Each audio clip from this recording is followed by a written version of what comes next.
If you have body hair or pubic hair that needs to be maintained and you're looking for the right tool, that is exactly what we're talking about today. We're gonna go over some of the considerations and features that you should look for when buying a body hair or pubic hair grooming tool, and we'll go over some recommendations at the end of the video. When it comes to male grooming, I think that body hair and pubic hair can all be trimmed with the same tool. Generally, I don't think there's a need for a specialty tool for any particular part of the body, and in general, a wide variety of trimmers are going to work for trimming pubic or body hair. There's just a few keys that I want to point out that you should look for if you're going to be using one of these tools for this purpose. So don't assume that a specialty ball or pubic hair trimmer is going to be the right tool for you. There are a ton of them on the market with that wording, and I think if people go searching online and they think that, okay, well, that's what I'm going to do, so that's what I'm going to look for, you're going to be led astray a little bit when it comes to the actual thing that comes in the box that you're gonna get. I think there's some great trimmers out there that are not marketed as pubic hair trimmers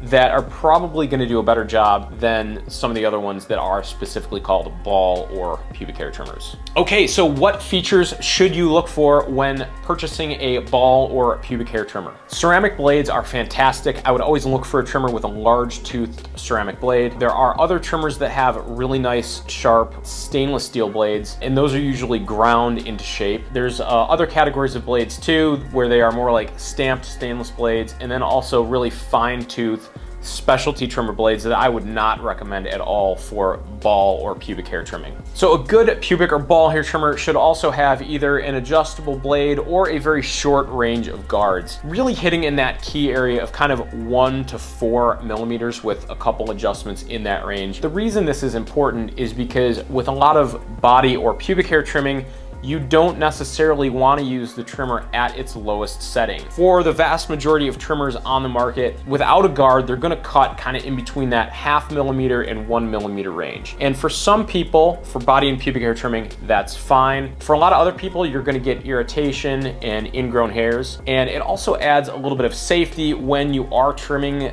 areas with loose skin, if you can snap on a guard. So I think one of the key features to look for here is that short cutting range and some really short guards that are included with the trimmer. All right, look for something with a decent battery because this is also gonna dictate sort of the lifespan of the trimmer. Trimmers with nickel cadmium or lower quality batteries that are smaller always die quicker, and these generally tend to be on a lower price point as well. Look for a trimmer with a good lithium ion battery. Generally, power is not going to be a limiting factor when you're talking about pubic or body hair because unless you're Chewbacca, for the most part, pubic hair, body hair isn't nearly as thick as trimming a beard or trimming your head hair. So power is not usually the limitation for trimmers in this category. All right, so what features should you avoid in a pubic hair trimmer? I think an important feature to avoid in a pubic hair trimmer is one that is waterproof. Now, I say this because you should never trim your hair when it is wet. I think it's fine to trim while you're in the shower, just make sure you do so with the water off, because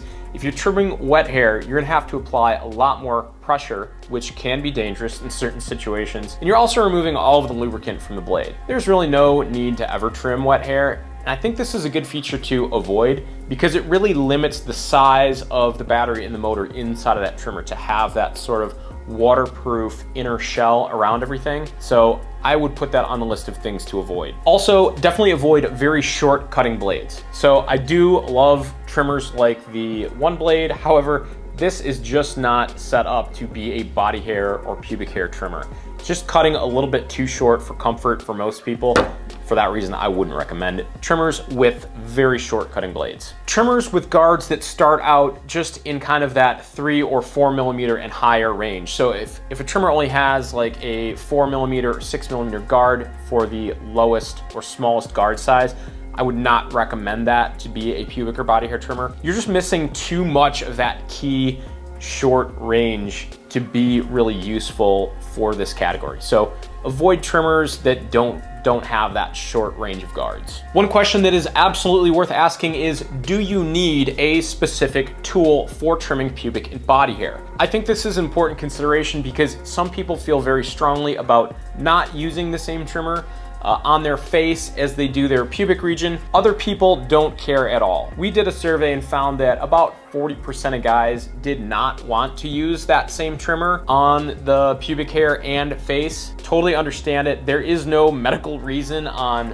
why you should do that. It's just a feeling people have. So not gonna argue with that one. I'm just gonna say if you feel that way, that's fine. You can feel that way. And you can get a separate trimmer for your face. With a lot of trimmers, there are options to get an additional blade. So you can just get 2 different blades for the same trimmer. If that sounds like you and you are looking for a pubic hair only trimmer, here's a few recommendations. The newly lowered price of $50 on the original Meridian trimmer, I think makes it a good buy for this category. This trimmer is super simple and it seems to work well. Checks the boxes, does the things, fills the buckets. I don't know, however you want to say that. This thing is a simple trimmer. It has that short cutting range and the ceramic blade. So at that $50 price point, I think that makes this thing a good purchase.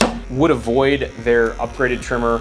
The guard system on this thing is not nearly as good, so probably skip the Meridian Plus and just go for the cheaper original Meridian trimmer for the pubic hair only trimming option. The Philips 7000 does not have the ideal blade material, but its range of guards is perfect for body hair and pubic hair trimming, and overall has great build quality. The Wahl lithium ion trimmer has a good blade as well. This one also not ceramic, but it is a very good stainless blade. It does have a short range of guards. This one's starting out, I think, at 3mm. So not completely ideal, but it gets you in that range.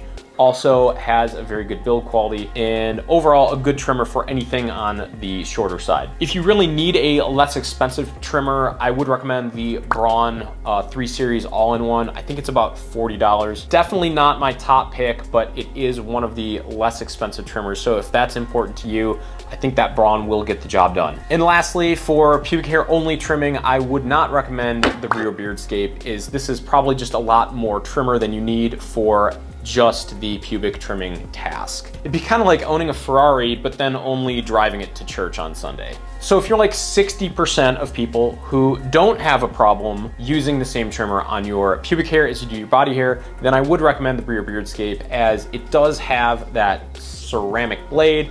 It's got a great cutting range on the shorter side with a few steps in between 1mm and 1.9mm. So you're able to kind of pick that right length for you of body hair. Again, a lot of that is a personal preference. Some people are gonna want it really short. Others who struggle with ingrown hairs and irritation might wanna leave it a little bit longer, kind of in that 1.6 to 1.9mm range. There are also other blade options available for the Beardscape, so you can switch out that blade if you don't want to use the same blade on your face and pubic hair. All right, more full body trimmers that also work great for pubic hair.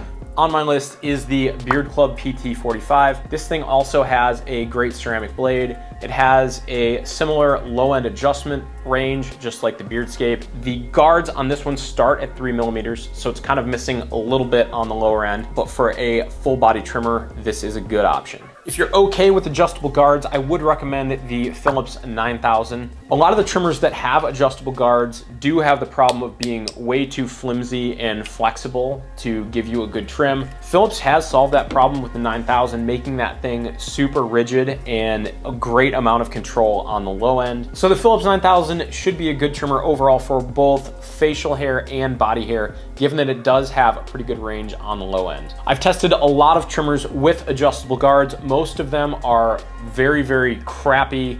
This Philips 9000 is the exception. Okay, so what about a blade subscription for a pubic or body hair trimmer? Any company that pushes a subscription blade for their trimmer is basically saying they care more about their profits than they do the well-being of their customers. A ceramic blade is an amazing blade to have on a trimmer and should last for years. So pushing customers to frequently purchase or subscribe to a blade replacement program is definitely not in the best interest of the customer. If there are people out there who have appreciated their blade subscription, please let me know in the comments. But also, if there's people out there who've thought the blade subscription is a waste of money or a scam, please let me know. There are some other tools that people do prefer to use on ball hair to keep a moving blade away from that loose, sensitive skin. So that totally makes sense, and I am on board with this. There are times where a razor or even something like a foil shaver can be a great tool for trimming ball hair. So a trimmer blade is inherently dangerous to loose skin, no matter what any company tells you. If it's an open blade and it can cut your hair, can absolutely cut your skin as well. So always use caution. Feel free to experiment with using alternate tools. I know there's a lot of people who do prefer using a razor blade. Usually sort of the cartridge style razors that will have 2 or 3 blades on them. Using that with short strokes is a very safe way to trim down there. Also, a foil shaver can be a good option as well. Testing those keeps some of these teeth and sharp moving blades away from loose skin, which is always a good idea. As always, there's a bit of preference built in there, so see what works best for you. If you want to review any of the recommendations, you can skip back to the chapters referenced in the description below. If you think the Beardscape is a good tool for you, we have a link and a special offer down there. If you have questions on any of the trimmers covered, please drop them in the comments below and we will do our best to respond. Oh yeah, also if you do want more in-depth video that covers some of those other ball trimmers that you may have seen in search results, check out that video here. As always, thanks for watching.